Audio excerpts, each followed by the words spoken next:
So it's such a privilege to be here with you. So today we are going to be looking at how AI transforms evidence brokering in Africa, and we're going to be looking at the lessons that we've learned from developing and piloting AI tools to support evidence use. So to get started, I'll just start off with some housekeeping. So as we start the webinar, we'll just let you know that we invite you to participate as much as possible. If you've got any questions, you can put them in the chat. Then we'll have a dedicated question and answer session to address the questions. And then we'll just like to let everyone know that the session is being recorded, so that people can also watch if they miss the webinar. And then we just encourage everyone to switch off their cameras if they are not presenting, to just also save in terms of the bandwidth, and we will have the mics off to reduce any background noise during the webinar.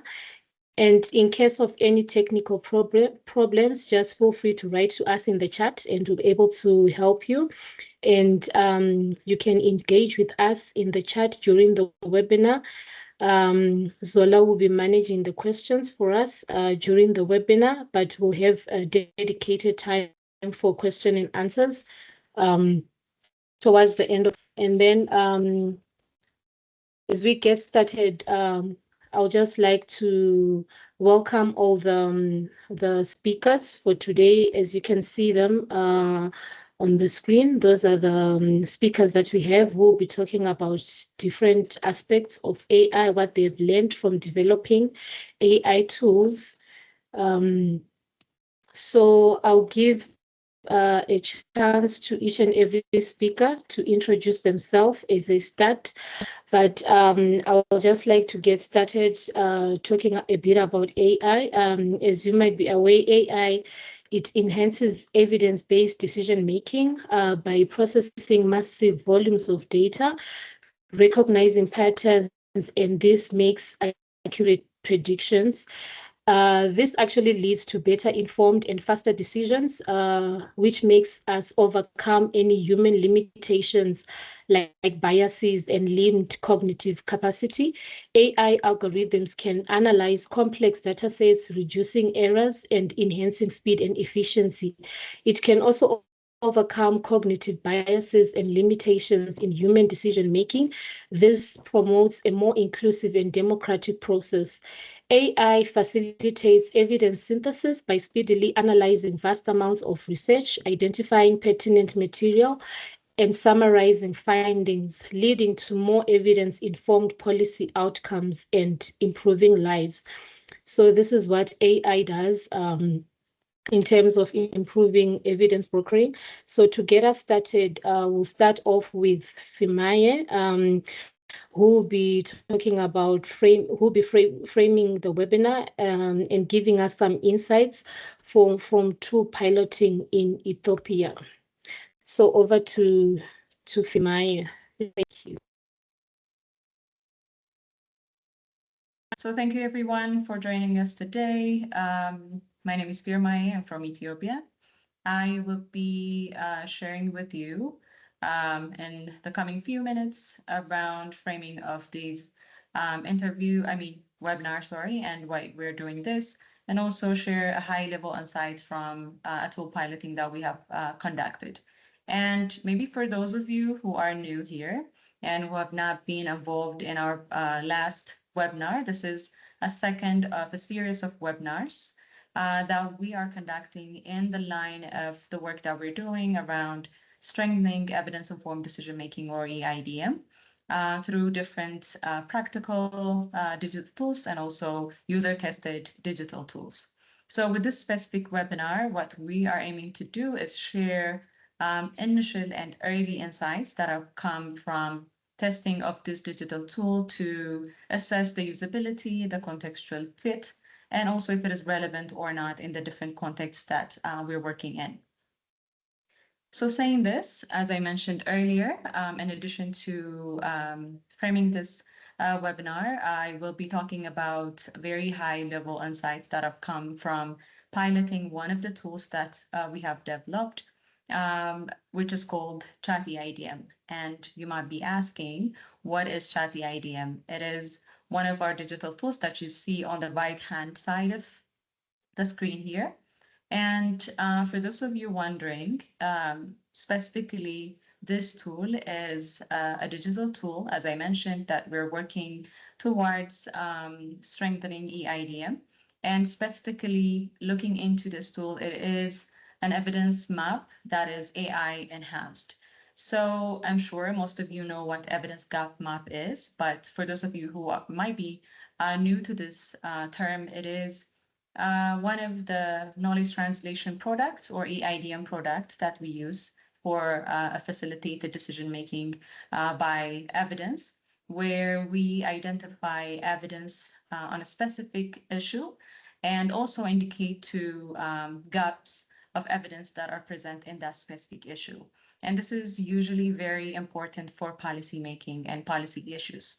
And so with Chatty IDM, where we have, as I mentioned, enhanced this evidence gap maps through AI, what we're trying to do is improve access towards the evidence gap maps, which usually need a set of skill and also a longer time to familiarize yourself with the gap maps. But what this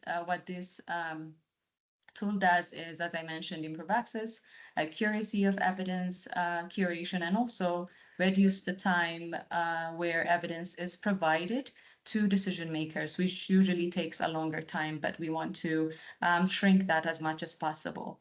And as for the name, CHAT stands for Chat himself, and also eIDM stands for evidence-informed decision making. But there's going to be more elaboration on this on the next sessions that you'll be hearing.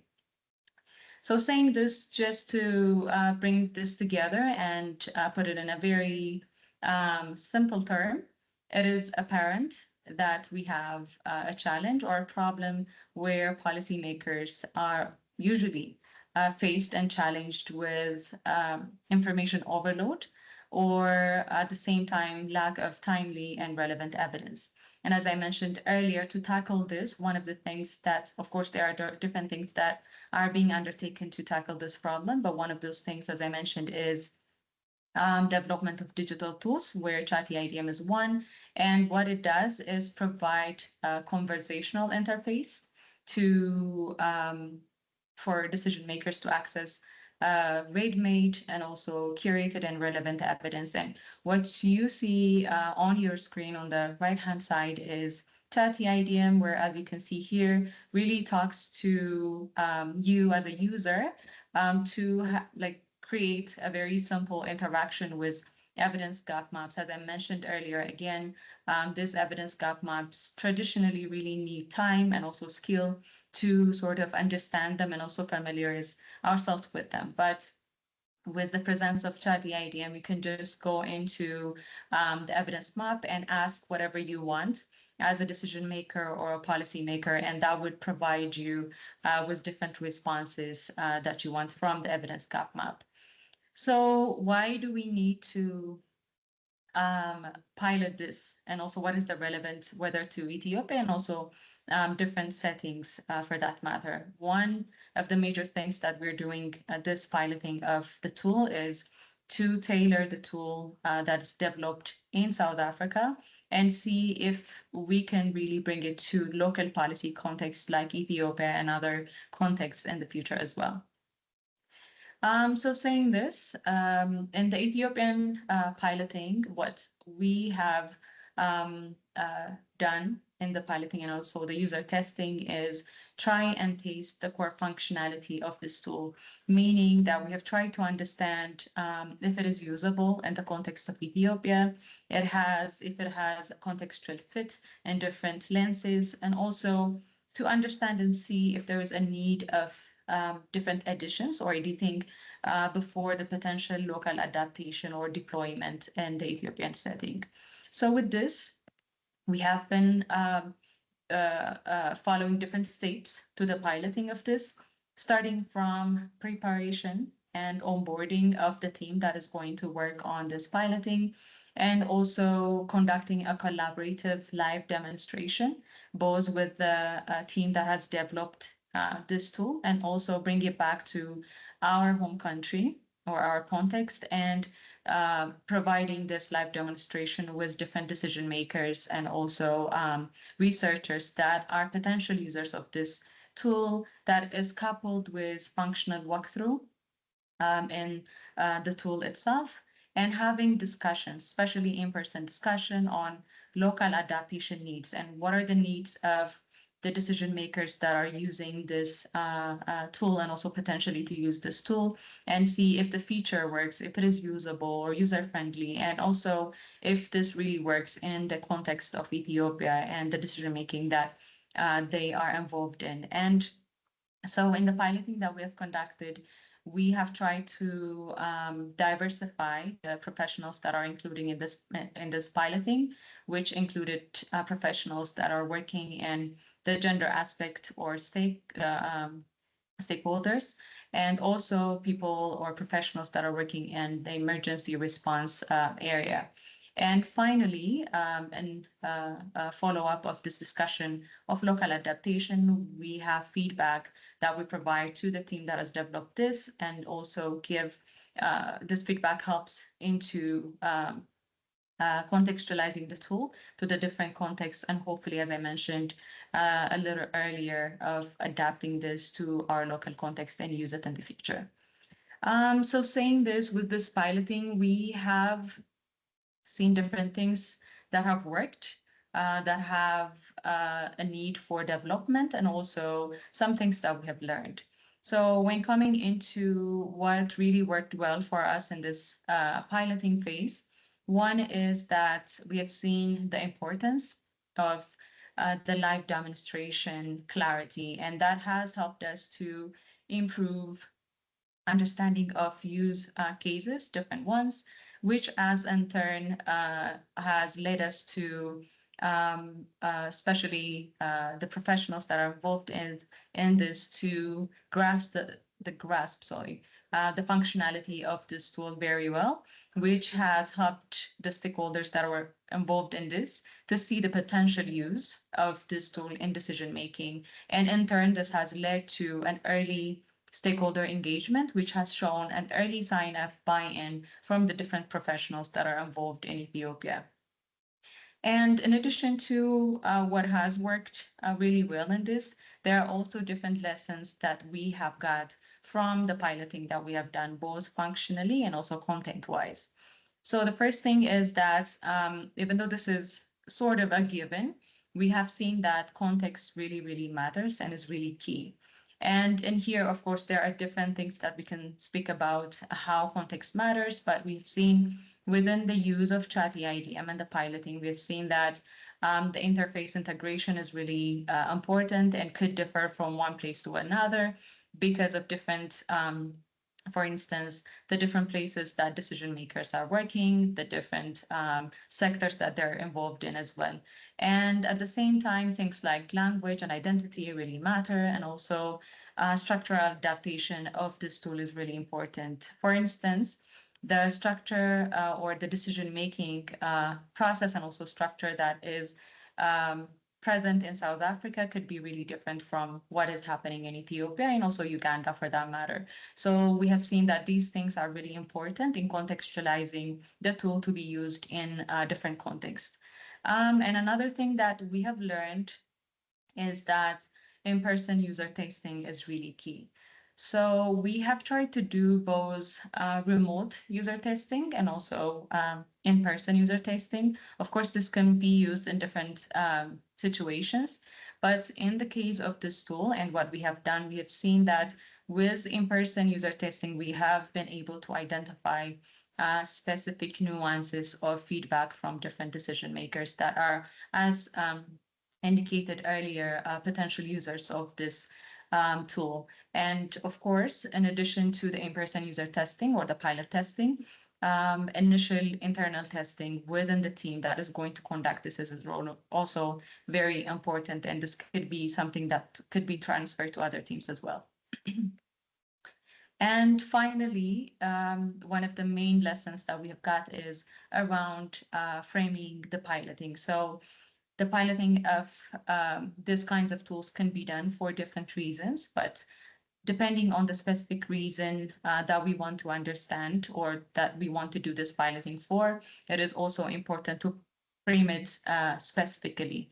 So in our case, the aim of piloting Chatty IDM is to understand if this can be used and adapted in the context of Ethiopia. Rather, on the flip side, in other places, this could be done to see if a tool or is going to be used specifically looking into the content. But in our case, since we were doing this to see the functionality of the tool in the Ethiopian context, we have framed it to see the piloting was framed to see the usability, the relevance of the tool, and also the accuracy, the accessibility of the tool in the Ethiopian context. So these are three of the major lessons learned that have really come out from the process that we have undergone through.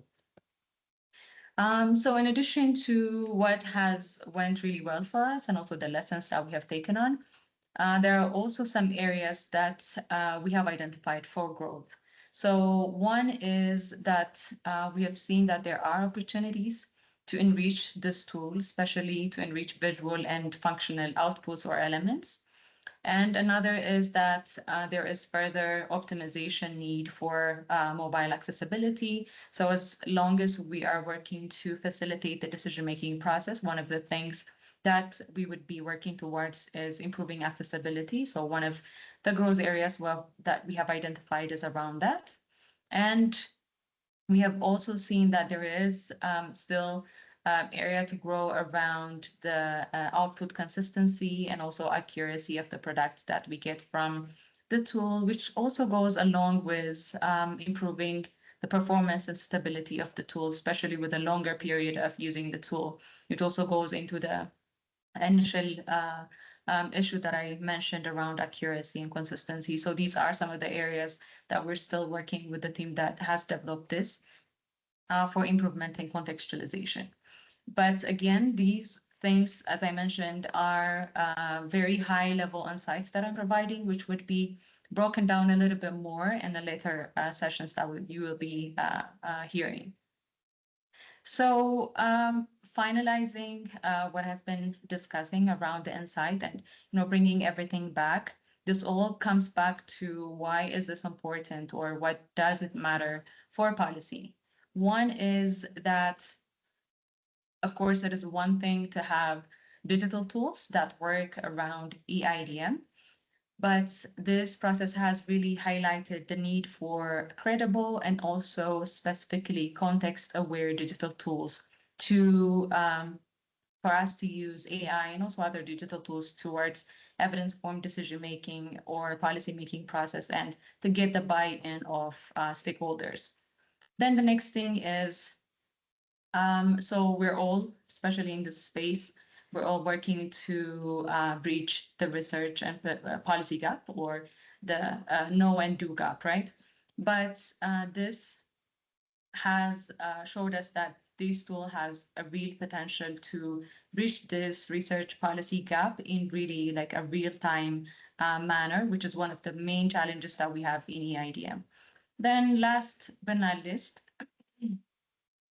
we have seen that there is a real potential for us or an opportunity for us to scale this tool to different contexts in Ethiopia and other places as well, after we have done successful or adequate contextualization of the tool to the different contexts, especially what we can talk about is the Ethiopian context, and there is a real opportunity to scale this for utilization and country and in different settings that we're working on. So thank you very much. Saying this, I will pass it on to the next presenter. Thank you very much.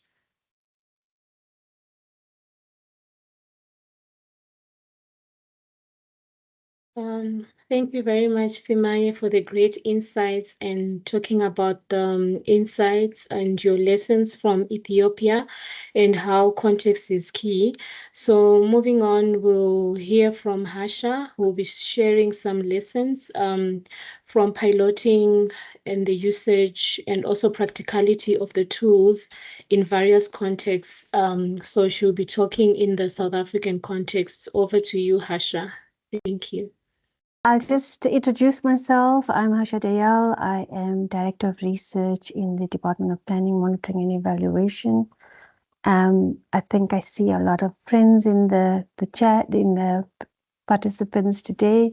So I really welcome that and welcome the new members as well. Let me put my video off and just go into the presentation. So as I pick up from Maya, yes, this was an AI-powered evidence mapping tool on gender-based violence and femicide that you saw a glimpse of. And okay, there we go, it's moving. The slide is moving, Charity? It looked a little bit stuck from my side. Okay. Yes, it's moving. Yes. So if you may have seen this AI-powered evidence map on gender-based violence and femicide, the tool that we are talking about today, was launched on social media on Women's Day in South Africa. And we had got quite a lot of mileage out of the policymakers that took quite a lot of interest in this. But it was something that we have been doing for a while in terms of evidence mapping. But the question now was, what was the interest? And the interest was that it was an AI-powered and living evidence map. And this is what we want to just explore this afternoon. So you know that this is a collaboration between PACE and the South African government in terms of the product development, the tool development, but also all the research that goes on behind the scenes, right? So this tool by far brought out that our partnership building and the collaboration had gone to probably the highest point that we have been doing mapping. And I think that this is a combination of what the potential of this tool can do. And I would like to go through this in a brief time that I have, and I would welcome questions from anyone. So for us, the question was, how are we advancing evidence mapping as a knowledge tool using this technology and taking it from the steps that we had, the baby steps that we started with evidence mapping, and what's the difference now using this technology? Now, I am going to speak specifically about this map, the gender-based violence and femicide map in South Africa that we built with PACE, and why it did advance our mapping experience, that it really embraced our principle of multiple ways of knowing. And this is something that we know that it's only way to tackle GBVF in South Africa, and I assume across the continent. That we have moved from few sources, and few sources being a few hundreds of sources, to multiple sources of data and evidence. So this map does contain the biggest repository of gender-based violence and femicide in the country, which is 1,390 reports to date. And we will be updating that with PACE. But we have moved from traditional mapping approach, which was integrating a body of curated evidence for responding timelessly to policy relevant questions. Now, what do I mean by policy relevant questions? And what we found from map to map to map, and the gender-based violence one being no different, is that there's a lot of diagnostic evidence. And diagnostic evidence puts the problem firmly on the agenda, right? So GBV is already on the agenda of the politicians of the country, of the national priorities of the country. But what next now? And so we have a plan, but we found that a lot of the policy relevant questions could not be answered in the first iteration of that. And for that reason, we went specifically looking for what evidence would be available and accessible that would answer policy questions. So this is a culmination of that process. And what Maya also mentioned the chat AIDM, and what is different from other AI tools is the transparency in the process and the sources that goes behind in the back end of the tool from which these questions are posed, as in the chatbot that is being used. So we see that it's a functional of chat EIDM that's quite reliable and confidently applied. And we have tested that a lot in answering the questions, and we've used it for the 5-year review of the plan that is currently underway. So it enables the use of this tool. And now with the launch, the tool is beyond just a government, a PACE, AEN network. It's for public purpose, and it's already communicated at the level of practitioners and NGOs and civil society organizations in South Africa as well. But just a few lessons and insights in my next few slides. And I welcome this webinar because it puts brokering at the center of this work. And I would like to share that brokering role from within my workplace praxis.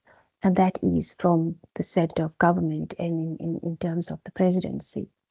And what we found from not just the gender-based violence work, and this now I'm extending it to the lessons and insights to other policy relevant work, that more sources is equivalent to more perspectives. And more perspectives mean that you need to listen to all these different diverse voices, right? So for this, diverse sources of evidence is needed because there's so many different constituencies, different interests, different social needs. And this is what we're trying to make sense of when we address certain policy issues. But then, whose job is it for consensus building? And this is not expected. We cannot expect an AI tool to actually build consensus between different constituencies. And consensus building and agreeing on priority interventions still remains a human component. And this is something that we can use the tool in how and where and what evidence was included, but in terms of priority setting, consensus building on what the trade-offs will be, but also between one social partner to the other, there's different interests. But I think the bigger one for me is tracking progress. And tracking progress for whom, right? Is it those that have the information available? And do we align AI tools as progress in itself versus tracking and monitoring behavior at an individual level? Now, this is the types of evidence that's already in the back end of these maps, but basically, how do we still track behavior shifts and trends, right? But also at the level of societal norms. And this is the long-term nature of change that I don't think short-termism, quick responses, and decision-making on quick responses assists us when we have to change behavior that is very ingrained and very much a historical process as well. So some of those lessons and insights has implications and risks on tech advancement, and especially for us as the evidence ecosystem community. So if we progress from those lessons that I'm transferring from our very experience of the chat EIDM, the AI-powered version of the evidence mapping on gender-based violence, the diverse forms of knowledge requires us as brokers to actually address the evidence gaps that are identified in the maps.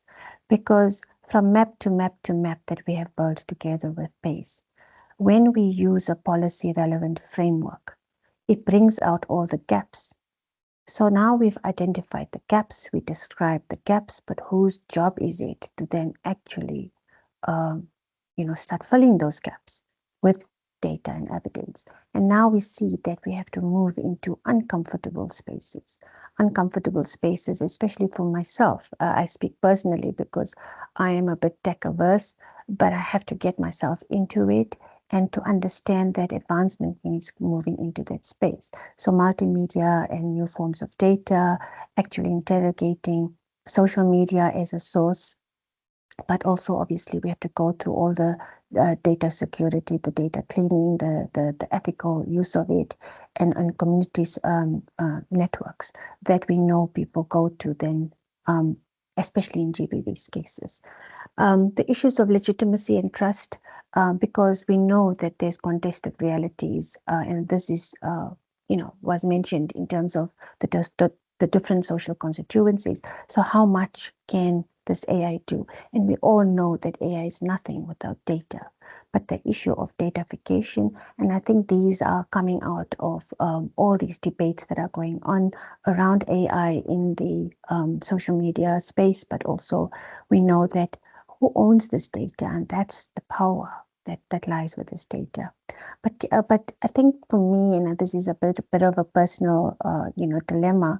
Can AI actually lead to progress? And what about our values? Will we fall behind if we don't? These are continuous questions that we need to be answering, and keeping ourselves grounded in our values. And for us, obviously, in countries of Africa, the constitution becomes our go-to value that we all have aspired to. Lastly, I just want to, sorry, my slides are not, okay, there we go. Lastly, I want to say to you that how are we using the AI, GBV, AI-powered evidence map on gender-based violence and femicide, and integrating it into our practice, our very short-term strategies. And I want to put forward this cloud to you, that sometimes we dream of the future, right? What is possible. Now we're saying that our labor-intensive use of the evidence mapping, where we were really taking out bodies and bodies of knowledge of all these databases within the evidence maps, is a distant memory now because of the AI-powered map that was launched now, right? And I think that the message to the evidence Africa Evidence Network is to say that we build communities of practice, but also to build communities of support. That it's not just about what we're doing, but also what we have to learn to do in the space that we can support each other. But strategic partnerships, and you hear of this often, over and over again, that strategic relationships and partnerships matter. And I think with us in the South African government now, partnership with PACE, with AEN, it's really by design that we build partnerships with influencers, and those are all the young people in this space that are going and taking us forward, with knowledge producers, policymakers, and with practitioners. And the strategic and ethical use of, the type of a variety of tools that integrates multi-source and multi-types of data. Now, this is the part that I feel like it's a learning curve constantly, because AI tools are just coming more and more on the market, and who keeps up with that? So, but to ensure that somebody is ensuring the strategic and ethical use of these AI tools, so that it aligns with our value system. Thank you. Over to you, Chair. Oh, thank you very much, Harsha, for those insights. It's good to learn what's happening in South Africa in terms of the tools that have been developed. So I'll hand it over to Dabesa Gobena to share some lessons from Ethiopia.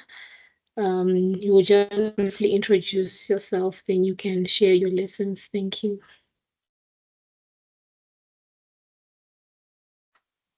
Okay, thank you, Charity, and good afternoon, all colleagues. And this is Davasa from Ethiopia. Just I will talk on the importance of AI tools in the context of Ethiopia. Actually, our previous presenter clearly indicated that in Ethiopia, just currently Ethiopia was increasing adopting evidence-based decision-making in policy formulation and implementation across various sectors. specifically in education and in health sectors.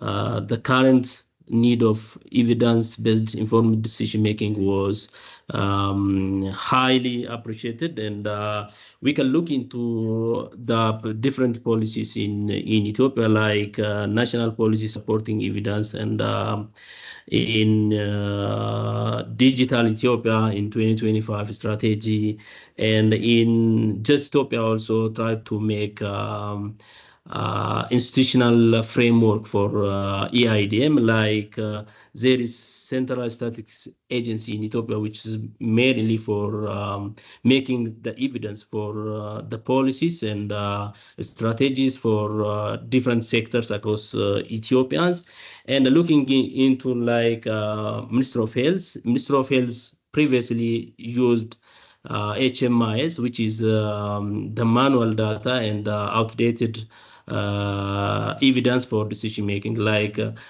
they collect the evidence per month once, and they are looking into that all evidence, and they try to generate on a monthly basis. And when we look into Ethiopian Public Health Institutes, just they use the disease surveillance system on a weekly basis, which is almost a manual based. And even though Ethiopia is looking for evidence-based informed decision making, there are certain challenges, like there is a limited data qualities in terms of timeliness and the quality of data, and there is a weak coordination between research institutes and the policymakers.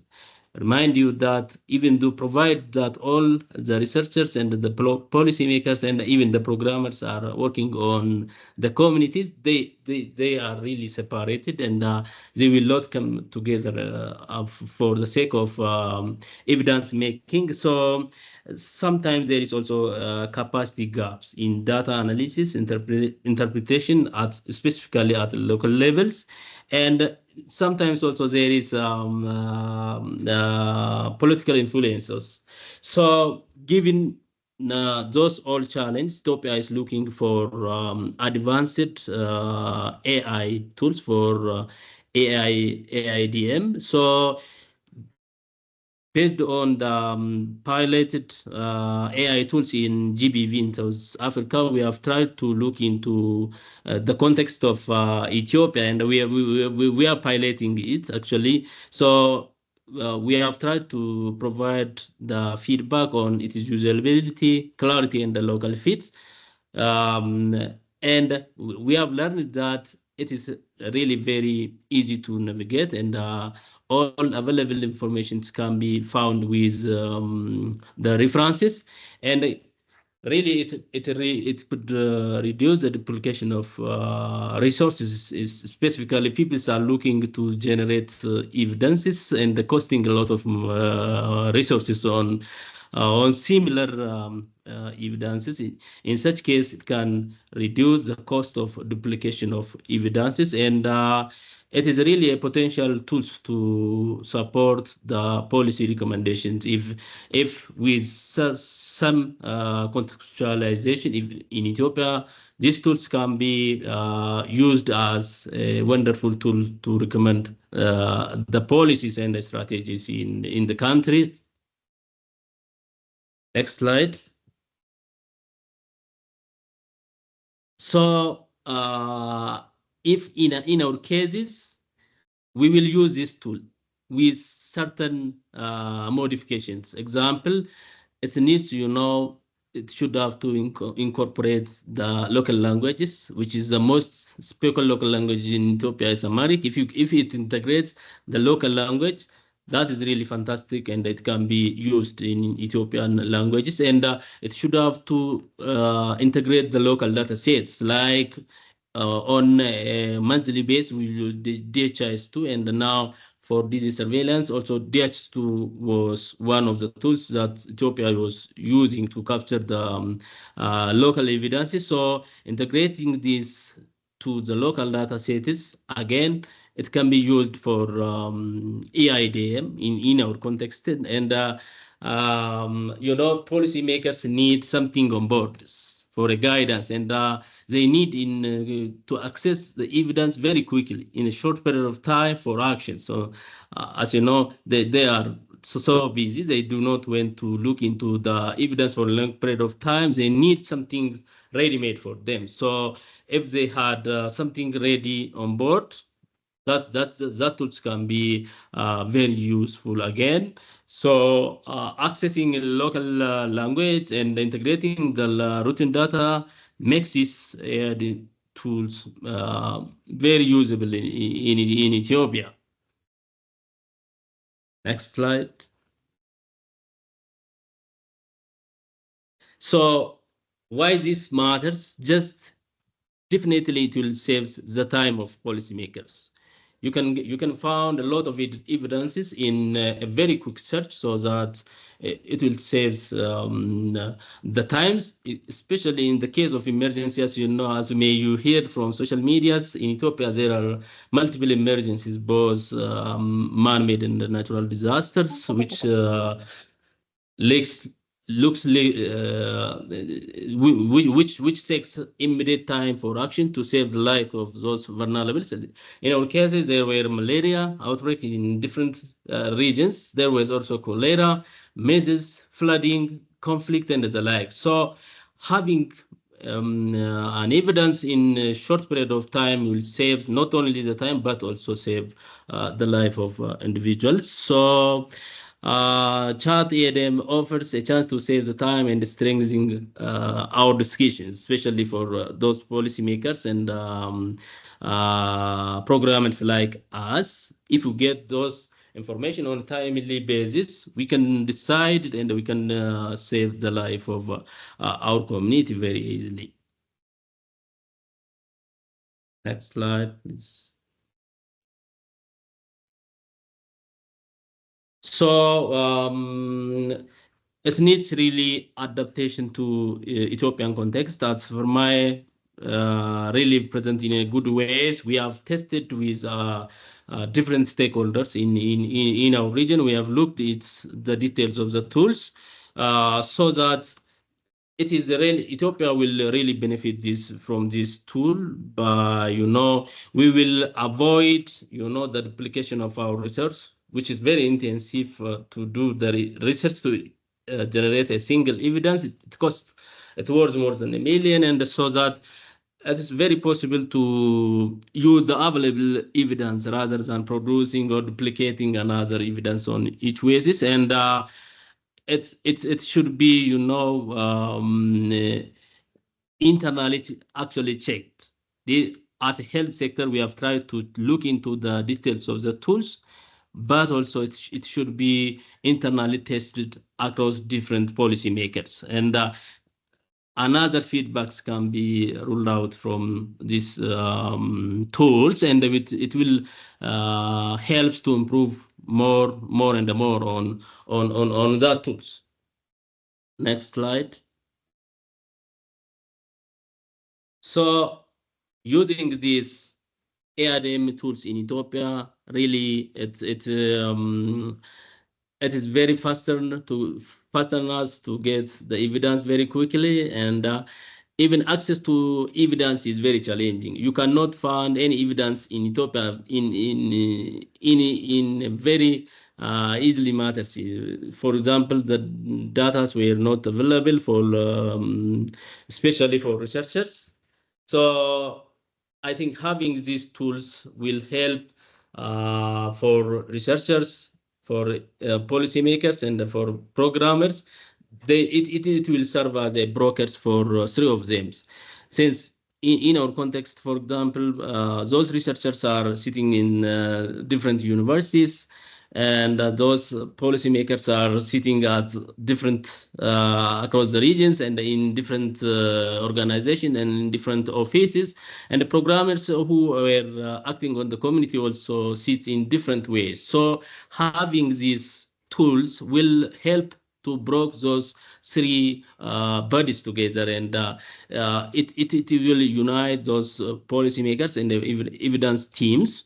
So again, it will help to build the capacity, especially at the government of Ethiopia was looking for digital Ethiopians, and it will build the capacity of those teams. And uh, given those constraints and including those gaps in the tools, these tools can be potentially used as a regional and at national level by adapting to the culture of Ethiopian context.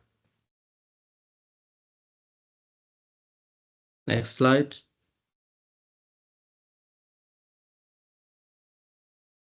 So having these three engagement, actually, we do have different teams. There were knowledge translation teams. There were also policymakers and programmers across the regions, bringing them together and looking into the tools again really will help or facilitate the use of these tools and the other tools may be available tools in every else. As far as my knowledge in Ethiopia, there was no such kind of tools yet. So that we are working on the usual searches of evidence from PubMed, Google's, and the like.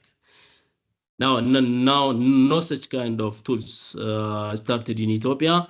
Changing this or integrating Ethiopian teams into these tools from the beginning and integrating some limitations in that tools really will facilitate the use of these tools in Ethiopian context. Final slide. So saying this chat ADM is promising tools, but we need to adapt to it to Ethiopian context, as I said, into local language and into the local available data collection tools like HMIS, DHIS2, and the like. So we look into it as stronger, faster, and more evidence-based tools for policymakers and the programmers in general. Last slide. Thank you. Thanks so much. Thank you. Thank you very much, Tabesa, for sharing those insights and reiterating the need to contextualize this so that because context really matters. So we're going to hear from Edward Kayongo, who's going to be sharing lessons learned from developing the tools. Over to you, Edward. Thank you very much, You're on Charity. mute. Oh, okay. Sure. Thank you very much, Charity, and thanks to the previous speakers. So my name is Kayongo Edward. I'm a senior research scientist and technical coordinator at the Center for Rapid Evidence Synthesis. So just going to share a few lessons over the last couple of years of developing digital tools that are powered by AI in supporting evidence to policy work. Next slide, please. Okay, so good. So in developing the digital tools that are powered by AI, we first undertook a rigorous process in mapping out the different digital tools, whether they are AI-enabled or not, that can be used in the process of evidence to policy work, all the way from clarifying the questions from the policymakers through evidence synthesis to engagement with the synthesis products. So the output of that work is an evidence map that, is a tools map that you're welcome to visit on our website. And from there, we identified the different tools that are powered by AI and the available gaps that we thought we would be able to cover by developing tools that are powered by AI. So in that, we started off by looking at a tool that could support screening process during evidence synthesis to kind of cut down on the time we spend when you are screening different papers for inclusion into the evidence synthesis. For those of you familiar with the evidence synthesis process, screening can take quite some time. It's one of the most labor-intensive processes during the evidence synthesis process, especially if you get so many hits from your search strategy. So we followed that up quickly with developing a data extractor, a data extraction tool that is supporting that data extraction process during evidence synthesis. So fast forward, we thought that developing these individual tools is kind of amazing, but then how about if we build a full kind of suite that brings all these tools together? So we thought of a knowledge translation expert or a knowledge broker, what processes they go through in supporting the policy making process, and decided to try and clone that individual.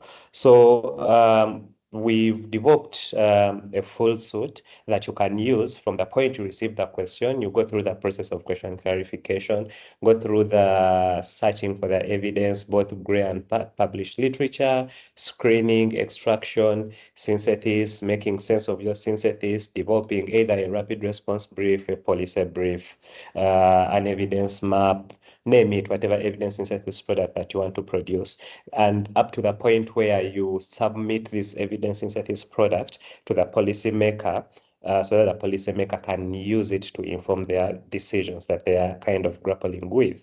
So part of that process is we've integrated the ability for the policymaker to actually engage with the evidence beyond what you've written, whereby the policymaker can actually prompt for information coming from the references that you've used in the development process and see what extra information is there. But also we developed a data repository that kind of integrates all the evidence that we've produced over the years with the country partner groups that we've been working with on this piece of work. Whereby if you have a health-related question, let's say from Malawi, you can actually access the repository and interrogate the evidence that is within that repository with or without the help of a knowledge broker. So we've designed it in such a manner that it is really robust and you do not necessarily have to have the sophisticated skills that knowledge brokers typically have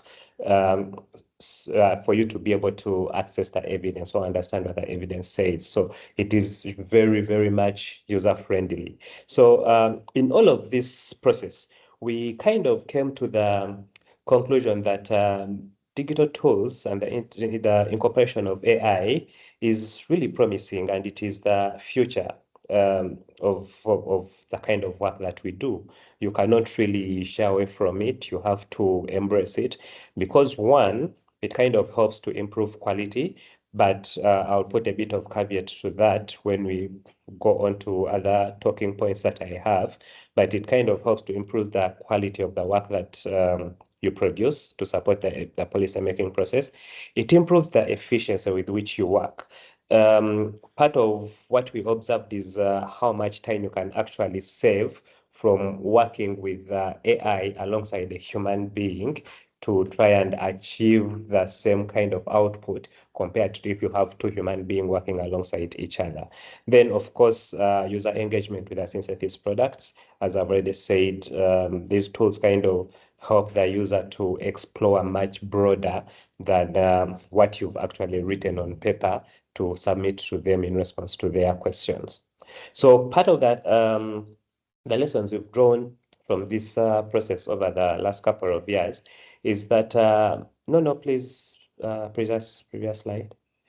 Part of the lessons we've learned over the last couple of years of doing this work is that much as we want to go fully digital and exploit the powers that AI kind of makes available to us, the efficiency products that we can have with the AI, the human still has a very, very big role to play in this piece of work when you're trying to use AI, at least for the moment, as AI kind of improves. But I want to imagine that even then AI, we shall need to have the human touch or the human input in what kind of comes out of the different pieces of work that you're doing with AI. So for example, we tried doing extraction fully powered by AI without really incorporating the human being. And I can surely tell you for the first about 100 papers you're extracting for, this was for an evidence gap map that had about 6,000 papers. It was for the health sector in Uganda. So the first about 100 papers, AI was, I should say, between 85 to like 95% accurate.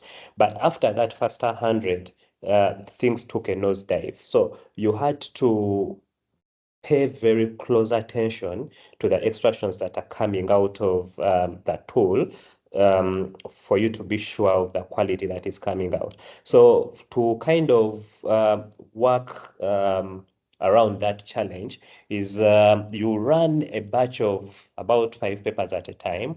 You run a total of about 50 to about 60 papers. Then you kind of restart that tool so that it kind of gets back to default settings to resume the extractions. If you do not do that, the tool or the AI kind of keeps information within its memory, and at some given point in time, it starts reproducing things from the previous papers that you already extracted information from. So you have to be a little bit careful when you're using AI for data extraction. Then when it comes to screening, some given prompts, some given screening was a little bit, should I say, complex, and it required human decision for papers to be included or excluded. So one of the quickest examples I can give is when we are talking about systematic reviews, and we had this cutoff of at least 50% of the included papers have to have Uganda in them for us to include them in the evidence gap map that we are developing. Now, calculating that 50% is not an automatic thing. You could either decide to calculate it when you're looking at sample sizes. You could decide to calculate it when you're looking at sheer included papers.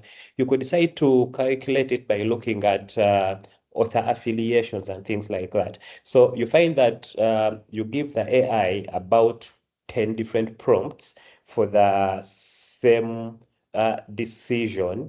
At some point, the AI would mix up those different prompts. So what we decided to do is we decided to do double screening with a human being doing it alongside the AI, and where we find the conflicts, then we kind of resolve the conflicts as human beings. So those major things that we had to consider. Charity, I think my screen is off. Can you reshare my slide?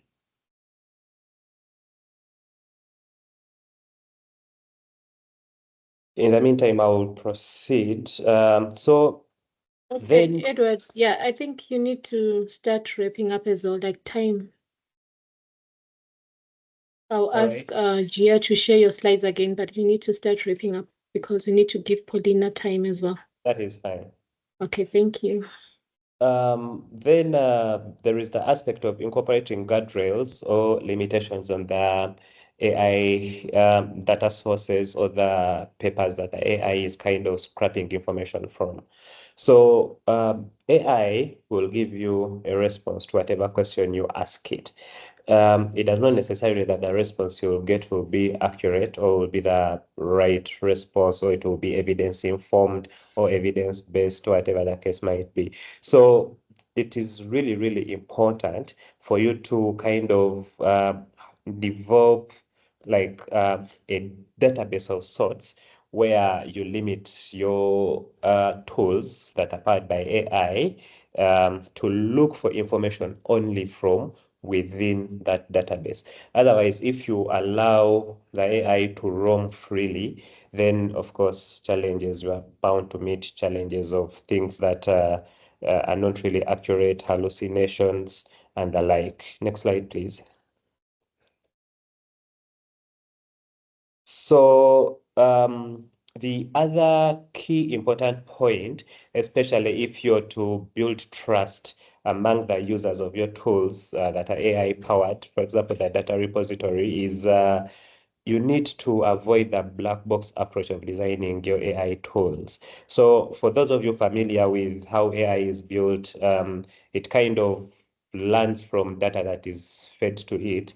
However, there have always been questions of what kind of data is the AI given to avoid things like bias and, you know, those kind of things. So at the end of the day, if you want the policymaker to use some of these products, for example, the repository I was talking about, the policymaker should be able to know the sources of evidence that the AI is drawing from, where possible, even access the same sources of evidence, so that at the end of the day, they can trust what you're providing them. But if you do not do that, then you're going to significantly limit the applicability of some of these AI-powered tools that we are thinking about. The development process that we adopted was really agile and incremental in manner, whereby we kind of adopted as we went along with the development of these tools. This is basically because our needs keep changing. You start from point A, as you get to point C, you actually realize that the policymaker or even you as a knowledge broker would need an additional feature to come into the AI tool that you've developed. So we developed that kind of agile and incremental approach to developing these AI tools. And as I already said, that is how we even ended up thinking of developing the full suite. And in developing the full suite, we first thought about the knowledge broker.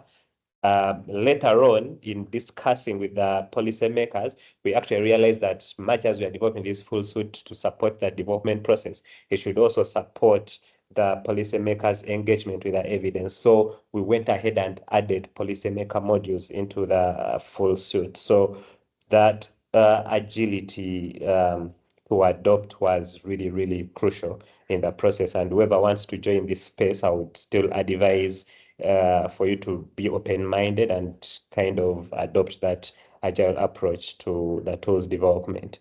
Then finally, I should say that integration of these AI tools, especially if you're going for open access kind of tools whereby you're going to share them broadly to whoever wants to use them, to have access to them without paying, can be very tricky and complicated, especially given that many of these you need APIs to power the tools, and these APIs are linked to individual or institutional accounts. So that is one of the major challenges that we faced. Then the second challenge is all these AIs. At a given point, you have to go for the versions that are for payment if you are to achieve the optimal utilization of these tools. Now, every time someone prompts these tools, there are tokens that are kind of counted, and you have to pay for those tokens.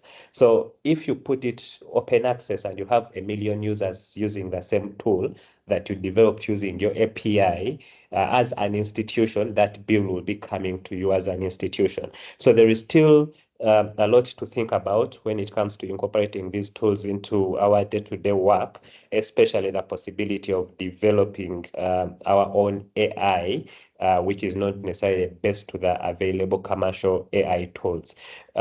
Discussions have kind of started, and we know exactly what we need to be able to develop our own AI. However, I should say that that is really, really expensive. But at the end of the day, if it is going to be adopted within the ecosystem, it would be a worthwhile kind of investment. Yeah, thank you very much. Those are the key lessons I wanted to share. Thank you. Thank you very much, Edward, for sharing the key lessons. We'll hear from Paulina the lessons learned from developing the tools. Thank you so much, Paulina.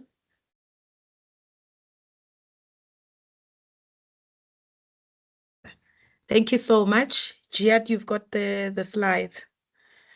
Okay, you can go on to the next one. And click next, Giat. Awesome. So thank you everyone, and thank you for the opportunity to come and position this lessons learned. as part of our collective journey. Good afternoon, colleagues. I'm excited to be here. Yeah, so basically, when I was asked to come and present some of the lessons learned as having been a key partner to the PACE team in developing many of their solutions. I mean, we've developed the mapping tool. We've now incorporated AI on it and the RIP platform and so forth. And I think a lot of you have engaged with these tools. But I thought to myself, you know, the lessons learned are so generic, and it's important for us to take a step back. You know, we talk about AI and the complexities, and but what I found is that whether it's software development, whether it's incorporating AI, whether it's working together as a team, there are several key lessons that we all ought to have at the back of our minds. However, one key lesson in the software development journey is that of communication. And this picture is so old. I think I was introduced to it back in 2014, and it summarized so much of what we went through then and what I believe our predecessors went through, and what I'd like to believe that we are all going through at this stage. And I think it raises the importance of why lessons learned are important, because they are part of the communication journey. And what this picture, I mean, I'll start with the one on the right. You know, the customer can explain it in one way, and the project leader understands it, that, you know, the swing has to have one, step. And then the engineer understands it differently because they are engineers in their mind. And the programmer writes it in a different way. And how, I mean, to a large extent, I am a salesperson, and how I'll describe it is that it's got it's got a sofa, it's got a cushion. And then how the project manager actually documented it, and, you know, what operations installed, and often what our customers really feel like. It's like, I've paid for this big thing and you're giving me such a small thing. And, you know, how help desk is supporting it. And I know, particularly Lawrence and team, you are embarking on this journey where a lot of your tools have gone through the project phase, are now entering the support phase, and there's some requirements that we're still not in agreement about, and so forth. And what I wanted to express about this picture was software development, learning about AI, understanding AI. It's all a continuous iterative journey, and it goes on and on and on and on. At most solutions, when they go live, they are 80% of what the customer wanted. Sometimes they hit the mark. Sometimes they are 40% of what the customer wants, or sometimes the customer realizes that actually I need to change my mind because something has fundamentally changed. So in our journey to software development, I think for me, the biggest lesson is understanding that communication is key.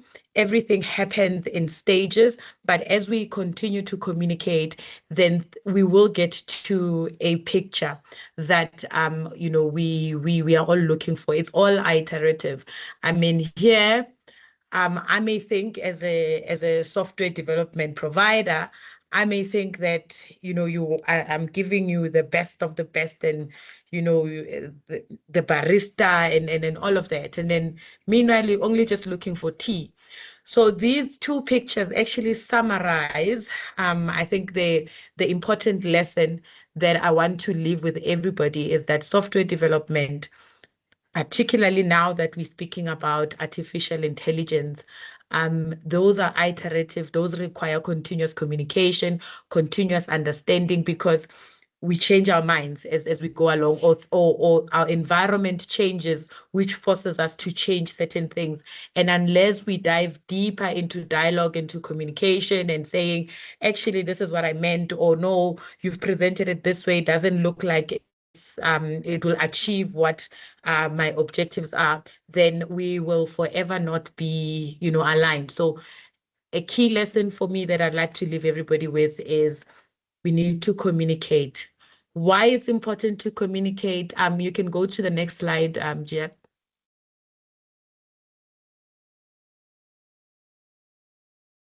To avoid the previous picture, it is important for us to understand that, as I said, I reiterated and I've got it there as, my number one key lesson learned. We need to know that communication is key. Clear requirements are important. So explaining to each other and over-explaining, one meeting does not always solve it. An email does not always solve it. So continuous communication and engagement is quite key so that we can get to a point where we have clear requirements. And we often have the misunderstanding that clear requirements is the responsibility of the customer. Clear requirements is the responsibility of everybody that's participating in the team, which means that when we embark on a journey of let's meet, let's discuss what I require, I may come in and say, I need tea. But the service provider needs to say how many sugars, do you want your milk hot or cold, or whatever the case may be. So requirements gathering is the responsibility of the team. It's not only the one-sided. And so very, very important lesson to learn. And I mean, we have been hit quite a number of times where Hector, you are responsible for the requirements. And I always tell my team, it's a joint effort, because whilst the customer will come with their requirements, we need to understand what the customer wants, and we do that by engaging in dialogue, by asking the necessary questions. So very, very important. The other thing is there's a language gap. Often service providers in software development, we speak very technical. You would have seen I have made it my life's mission to never speak technical in any of the the engagements that I have. And it's through realizing that there is a language gap. I say one thing, it means another thing to the customer. And rightfully so. And so very important to reduce the language gaps by ensuring that we're speaking the same language. In the past, we used to do project glossaries. I don't see those anymore because we use acronyms all the time. And when you talk about QA, in your world, it's quality assurance of something else. In my world, it's quality assurance testing the system. And so it's very important to, reduce language gaps and make sure that we're speaking the same language. And when we refer to something, we're referring to it in the same context. And then obviously timelines and stakeholder engagement must be balanced, particularly in the area of evidence. What I've seen is, because of the nature of the business model, often things, we lose time at the beginning of the project, and then it's rushed because we have to meet a certain deadline. So very, very important that, again, active communication. We need to start understanding what are the things that we can start off in preparation, so that by the time we understand what the funder needs or the policymaker needs, we are able to hit the ground running. Currently, sometimes I do believe that projects are pushed too close, or after a meeting, then there is, a rush to deliver on something. Whilst we understand that happens, I think it's very important that as we continue on this journey, we part of the funding process and the expectation process is that we engage with the funders or whoever is really the product owner to say, understand that software development is a journey and there's steps to it. It just does not happen by a click of a button or overnight. It does take time, and sometimes it's a learning process. Sometimes we are implementing solutions that based on the architecture of your application or your solution, it requires us to go and do research. So it's not always plug and play. And so very, very important to make sure that timelines and stakeholder expectations are balanced. Number 3, another one very close to my heart, and it speaks to this AI world. And I'll give an example with regards to the AI world. User acceptance testing is key. When we build, you will have seen engineers go wild in how they structure things because coding is a calling, and so they may miss important information or internalize, the delivery. And so it's very important that users engage with the solution and give feedback before we go live or whatever the case may be. So ample time must be made for user acceptance testing. I wanted to make reference to the AI. AI learns from humans. AI becomes because of how we contribute. So even in the chat EIDM tool, as you engage with the tool, the AI behind it will be learning the behaviors, will be learning the prompts, will be learning how you are using and responding. And so it then becomes better, it then becomes much more efficient. And so user acceptance testing is quite key in whatever endeavor we're going to engage in or whatever tools we currently have, because that's where we get feedback, that's where we refine the tools and so forth. So like I said, even with AI, for your AI to start working for you, you need to engage with it. You need to continuously try and test, and it will give incorrect results. But as you refine it and give it feedback, and when it gives you the incorrect results, we need to log them to teach it. So, and over time, it will become a tool that is robust, that is able to deliver to your every needs, provided we continuously teach it as we grow in the space, as we find out more. And then funding and post-implementation costs, I'll wrap up.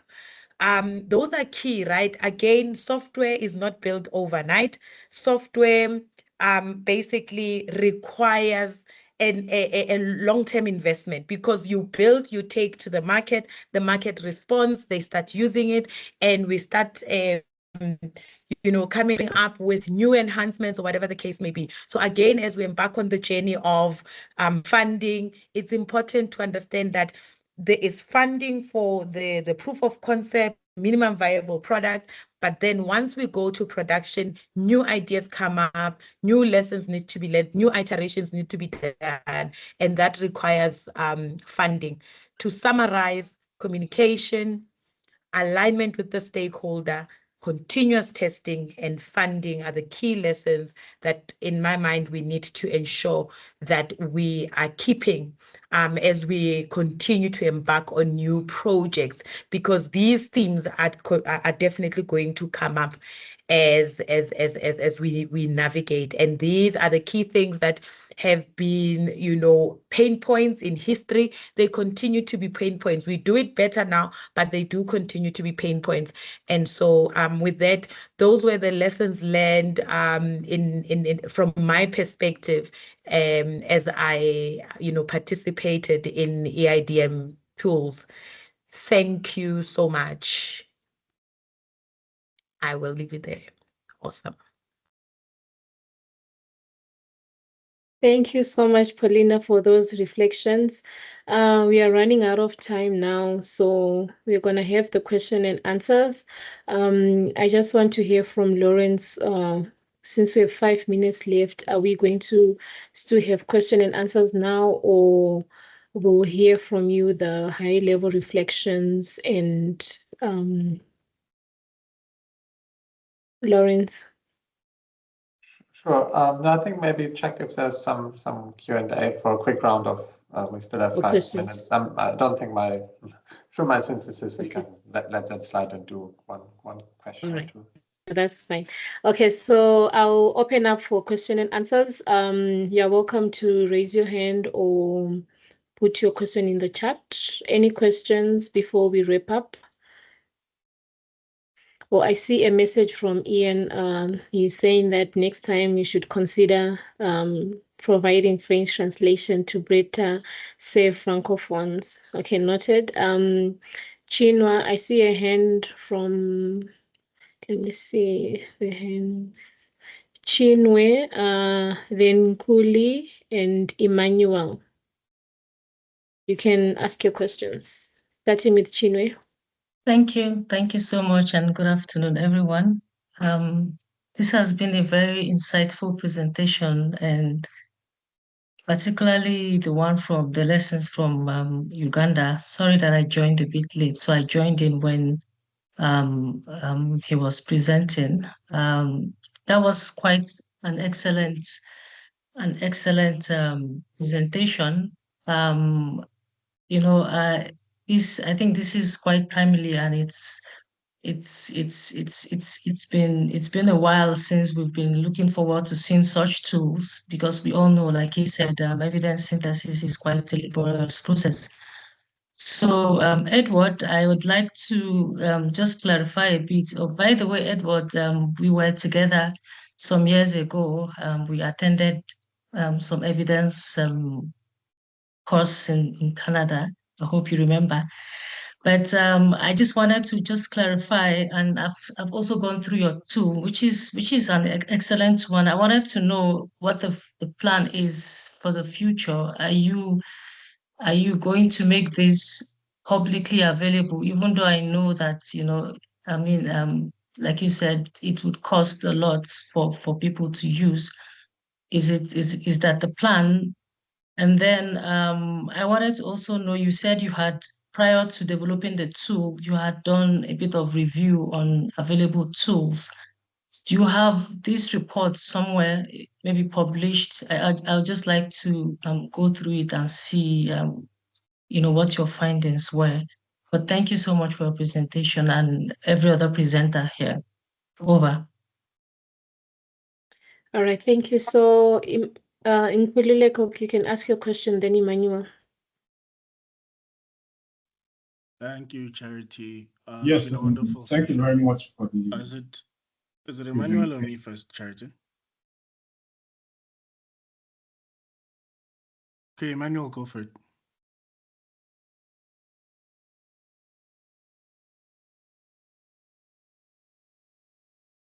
Okay, yeah, Emmanuel, you can ask, then Nkululeko can come in. Emmanuel. Hello. Okay, Nkuli, you can ask, then he can come after you. Thank you. It's been a wonderful session. Really appreciate all the perspectives and insights. I know we don't have much time, so I'll just maybe focus on some of Harsha's presentation. I'm really curious about this. So has the integration of the chat EIDM helped to guide the agenda setting in your policy processes? So I understand that you may work with various actors within government, but I wonder if this has improved in any way the quality of your engagement and helped to accelerate certain processes. This can even be on an anecdotal level. So just keen to hear how that's going so far. And well done on the amazing launch a few weeks ago. Thank you, colleagues. Thank you, Nkululeko. Emmanuel, can you hear us? Yes, I can hear you. Can you hear me? Yes, you can go on with your question. All right. Thank you very much. Once again, thank you for the presentation. It was quite insightful. Could you share how AI-supported evidence-informed decision-making frameworks have been or could be applied to improve clinical trial design and drug accessibility in low and middle-income countries?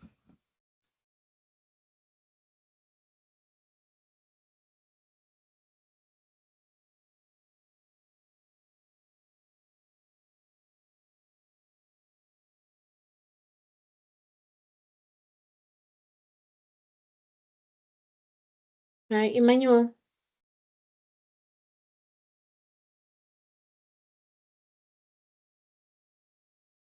Hello, Emmanuel.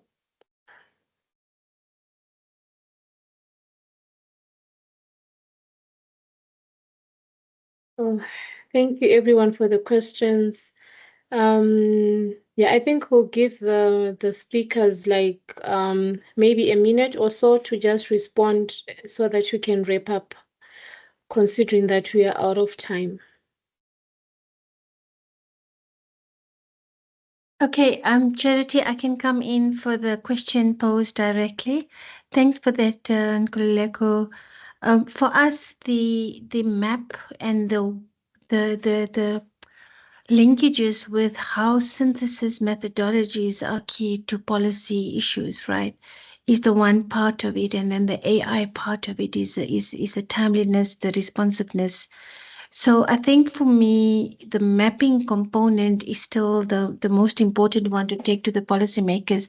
And yes, in the GBV space, when I mentioned the first iteration, the second iteration, it was very clear that what was being done at a local level with by NGOs, by civil society organizations, all the shelters, all the frontline service providers was not being captured. And that not being captured is a very poor reflection of what is actually happening in terms of responding to GBV. And government at a national level doesn't have all the information. And we can't base decisions on just some reports or some scientific research that is done. So this led to the more inclusive map. And I think this is where decision making becomes stronger, because you have information of what's going on the ground. And yeah, this is what we're taking the map forward to, and definitely informing how service delivery and what interventions are going to be most beneficial and most impactful. Thanks. Over to you, Chair. Okay, thank you, Harsha. So Charity, Yes, if I may. Yes. Okay, yes, yeah, just briefly, Yeah, thank you. so Chinue asked question. This Chinue, definitely I remember you. So she asked questions on what's the plan for the future. So as I said that we've already started processes of thinking about how to develop our own AI kind of platform that is independent of the commercially available AI engines, to allow us kind of explore further how better to integrate at a manageable cost. Because when you build your own AI platform, it is costly, but it is a one-off cost. So in the grand scale of things, it would be more cost effective compared to maintaining the paid versions, the commercially available versions of the AI platforms. So this is a piece